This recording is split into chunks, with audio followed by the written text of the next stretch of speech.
Hello every one, ഇന്നത്തെ ക്ലാസ്സിൽ നമുക്ക് സെലാജിനെല്ലയുടെ റൂട്ട് അനാറ്റമിയെ പറ്റി പഠിക്കാം. അപ്പോൾ റൂട്ട് അനാറ്റമി റൈസോഫോറിൻ്റേത് പോലെ തന്നെയാണ്, വളരെ സിമ്പിൾ ആയിട്ടുള്ള അനാറ്റമിയാണ്. ഇവിടെ ഔട്ടർ മോസ്റ്റ് എപ്പിഡെർമിസ് ഉണ്ടാക്കിയിരിക്കുന്നത് ഇലോങ്ങേറ്റഡ് സെൽസ് കൊണ്ടാണ്. മാത്രമല്ല എക്സ്പോസ്ഡ് ആയിട്ടുള്ള റൂട്ട്സിൻ്റെ സെൽ വോൾസ് കുറച്ചും കൂടെ തിക്കണ്ടായിരിക്കും when compared to the unexposed roots എന്ന് പറഞ്ഞാൽ സോയിലിലേക്ക് പെനിട്രേറ്റ് ചെയ്യുന്ന റൂട്ട്സിൻ്റെ സെൽ വോൾസ് വളരെ തിന്നായിരിക്കും. മാത്രമല്ല അതിൽ റൂട്ട് ഹെയർസും ഉണ്ടാവും. ഓക്കെ, അതേസമയം വെളിയിലേക്ക് എക്സ്പോസ് ചെയ്ത് കിടക്കുന്ന റൂട്ട്സിൻ്റെ സെൽ വോൾസ് വളരെ തിക്കായിരിക്കും. ഇതാണ് റൂട്ട് അനാറ്റമിയുടെ പിക്ചർ. അപ്പോൾ ഇവിടെ ഗ്രൗണ്ട് പ്ലാനും ഒരു പോർഷൻ എൻലാർജ്ഡും ആണ് കാണിച്ചിരിക്കുന്നത്. ഇവിടെ നോക്കൂ, റൂട്ട് ഹെയർസ് ഉണ്ടായിരിക്കും, പക്ഷെ റൈസോഫോറിൽ റൂട്ട് ഹെയർസ് ആബ്സെൻ്റ് ആയിരുന്നു. അപ്പോൾ അതാണ് റൈസോഫോറും റൂട്ടും തമ്മിലുള്ള അനാറ്റമിയുടെ ഡിഫറൻസ്. ഓക്കെ, പിന്നെ ഔട്ടർ മോസ്റ്റ് എപ്പിഡെർമൽ ലെയർ ആണ്. അതിനകത്ത് ഹൈപ്പോഡെർമിസ്, അതിനകത്ത് cortex, then endodermis, then pericycle, xylem and phloem. ഇങ്ങനെയാണ് ഇന്റേണൽ അനാറ്റമി കാണുന്നത്. ഇപ്പോൾ റൂട്ട് കോർട്ടെക്സ് സാധാരണഗതിയിൽ ഹോമോജീനസ് ആയിരിക്കും, അതായത് ഒരുപോലത്തെ സെൽസ് കൊണ്ടായിരിക്കും ഉണ്ടാക്കിയിരിക്കുന്നത്. മിക്കപ്പോഴും പാരങ്കൈമ സെൽസ് കൊണ്ടായിരിക്കും ഉണ്ടാക്കിയിരിക്കുന്നത്. പക്ഷേ ചില സ്പീഷീസിലെ കോർട്ടിക്കൽ റീജിയൻസ് രണ്ട് ഡിഫറെൻറ്റ് സെൽസ് കൊണ്ട് ഉണ്ടാക്കിയിരിക്കും. അതുകൊണ്ട് തന്നെ ആ കോർട്ടെക്സിനെ രണ്ടായിട്ട് തരംതിരിക്കാനും കഴിയും, ഔട്ടർ കോർട്ടെക്സ് ആയിട്ടും ഇന്നർ കോർട്ടെക്സ് ആയിട്ടും. Outer cortical layers thick walled cells കൊണ്ടായിരിക്കും ഉണ്ടാക്കിയിരിക്കുന്നത്. അതുകൊണ്ട് തന്നെ അതിന് ഹൈപ്പോഡെർമിസ് എന്നുള്ള ഒരു പേരും നമുക്ക് കൊടുക്കാൻ കഴിയും. പിന്നെ inner most layer of cortex ഉണ്ടാക്കിയിരിക്കുന്നത് തിൻ വോൾഡ് പാരങ്കൈമ സെൽസ് കൊണ്ടായിരിക്കും.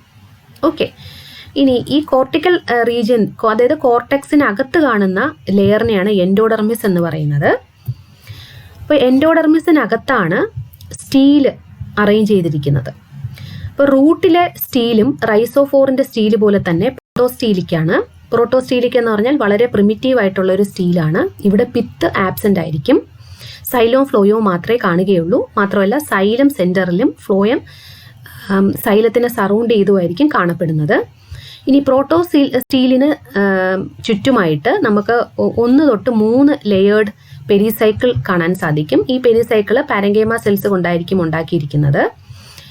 ഇനി നേരത്തെ പറഞ്ഞതുപോലെ ഈ റൂട്ടിൻ്റെ സ്റ്റീല് ഉണ്ടാക്കിയിരിക്കുന്നത് സൈലം കൊണ്ടും ഫ്ലോയം കൊണ്ടുമാണ്. ഇവിടെ പിത്ത് കാണില്ല. അപ്പോൾ ഇവിടെ സൈലം സെൻറ്ററിലും സൈലത്തിനെ സറൗണ്ട് ചെയ്ത് പുറത്തേക്ക് ഫ്ലോയവും ഇങ്ങനെയാണ് കാണപ്പെടുന്നത്. ഇനി ഈ സൈലം അറേഞ്ച് ചെയ്തിരിക്കുന്നത് എക്സാർക്കായിട്ടാണ്. എക്സാർക്ക് എന്ന് പറഞ്ഞാൽ മെറ്റാസൈലം അകത്തും പ്രോട്ടോസൈലം വെളിയിലായിട്ടും കാണുന്നതിനെയാണ് എക്സാർക്ക് കണ്ടീഷൻ എന്ന് പറയുന്നത്. ഇതുമാത്രമല്ല സൈലം മൊണാർക്ക് ടു ടെട്രാർക്ക് ആയിട്ടാണ് കാണപ്പെടുന്നത്. അതായത് ചില സ്പീഷീസിൽ മൊണാർക്ക് ആയിരിക്കും. മൊണാർക്ക് എന്ന് പറഞ്ഞാൽ ഒരു സിംഗിൾ സെറ്റ് ഓഫ് സൈലവും ഫ്ലോയവും മാത്രമേ കാണുകയുള്ളൂ. പിന്നെ ടെട്രാർക്ക് എന്ന് പറഞ്ഞാൽ 4 സെറ്റ്. അപ്പം അങ്ങനെ മൊണാർക്ക് ടു ടെട്രാർക്ക് എന്ന് പറഞ്ഞാൽ മൊണാർക്ക്, ഡയാർക്ക്, ട്രയാർക്ക് ആൻഡ് ടെട്രാർക്ക്. അപ്പോൾ ഡയാർക്ക് എന്ന് പറഞ്ഞാൽ 2 സെറ്റ് സൈലവും 2 സെറ്റ് ഫ്ലോയും കാണപ്പെടുന്നതിനെയാണ് ഡയാർക്ക് എന്ന് പറയുന്നത്. ട്രയാർക്ക് എന്ന് പറഞ്ഞാലോ 3 സെറ്റ്. അപ്പോൾ 3 സെറ്റ് വെച്ച് സൈലവും ഫ്ലോയും വരുന്നതിനെയാണ് ട്രയാർക്ക് എന്ന് പറയുന്നത്. ടെട്രാർക്ക് എന്ന് പറഞ്ഞാൽ 4 സെറ്റ്. അപ്പം അങ്ങനെ മൊണാർക്ക് ടു ടെട്രാർക്ക് വരെ സൈലം കാണാൻ സാധിക്കും. അതായത് ഓരോ സ്പീഷീസിലും, അതായത് ഈ റൂട്ട്, ഓരോ സ്പീഷീസിൻ്റെ റൂട്ടിലെയും സൈലം അനാറ്റമി എന്ന് പറയുന്നത് മൊണാർക്ക് ടു ടെട്രാർക്ക് വരെയായിരിക്കും. ചിലതിൽ മൊണാർക്കായിരിക്കും കാണുന്നത്, ചിലതിൽ ഡയാർക്ക്, ചിലതിൽ ട്രയാർക്ക് ആൻഡ് ചിലതിൽ ടെട്രാർക്ക് കാണാൻ സാധിക്കും. ഓക്കെ, അപ്പോൾ അതാണ് ഉദ്ദേശിച്ചത്.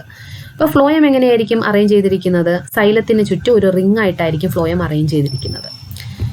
അപ്പോൾ ഇതാണ് റൂട്ടിൻ്റെ അനാറ്റമി. അപ്പോൾ ഇനി അടുത്ത ക്ലാസ്സിൽ നമുക്ക് ലിഗ്യൂളിൻ്റെ അനാറ്റമിയെ പറ്റി പഠിക്കാം. ഓക്കെ, അപ്പോൾ anyway thanks a lot my dear students for your